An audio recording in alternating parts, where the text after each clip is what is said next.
रविंद्र कौशिक भारत के ऐसे जासूस थे जिनके नाम से शायद ही कोई वाकिफ नहीं होगा।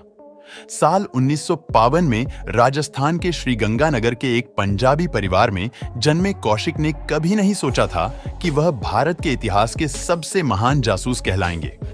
राजस्थान के साधारण परिवार में जन्मे रविंद्र कौशिक के परिवार में उनके माता-पिता और एक भाई थे।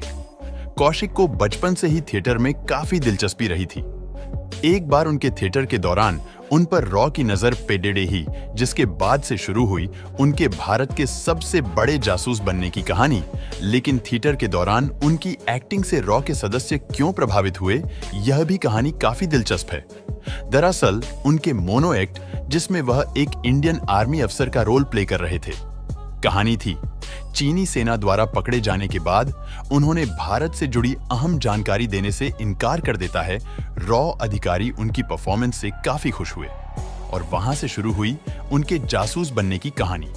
रॉ द्वारा चयनित होने के बाद उन्हें 2 साल की कड़ी ट्रेनिंग दी गई।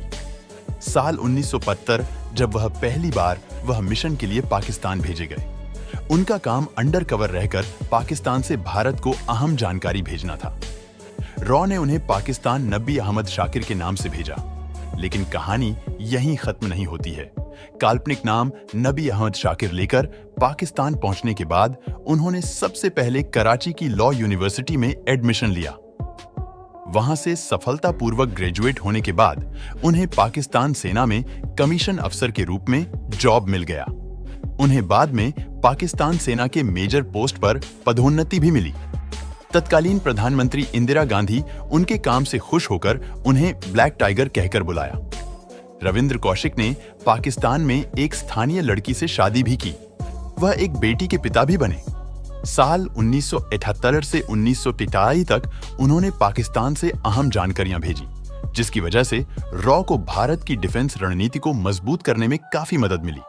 उनकी जिंदगी काफी स्मूथ चल रही थी, लेकिन फिर आया 1985 का वह मनहूस साल जब सब कुछ बदल गया।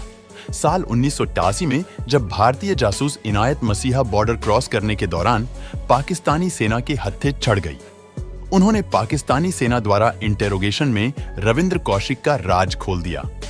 जासूसी के आरोप में कौशिक को गिरफ्तार करके उन्हें मुल्तान की जेल में डाल दिया गया।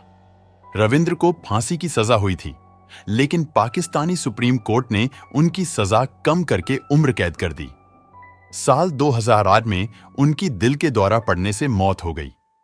रविंद्र द्वारा लिखी गई चिट्ठी को पढ़ते हुए उनके भाई ने बताया कि उनके भाई रविंद्र कौशिक ने लिखा, क्या भारत जैसे बड़े देश के लिए कुर्बानी देने वालों को यही मिलता है? मालूम हो कि उनकी रिहाई के लिए भारत सरकार ने कुछ नहीं किया, बस उनको उनके हाल पर यूं ही छोड़ दिया था।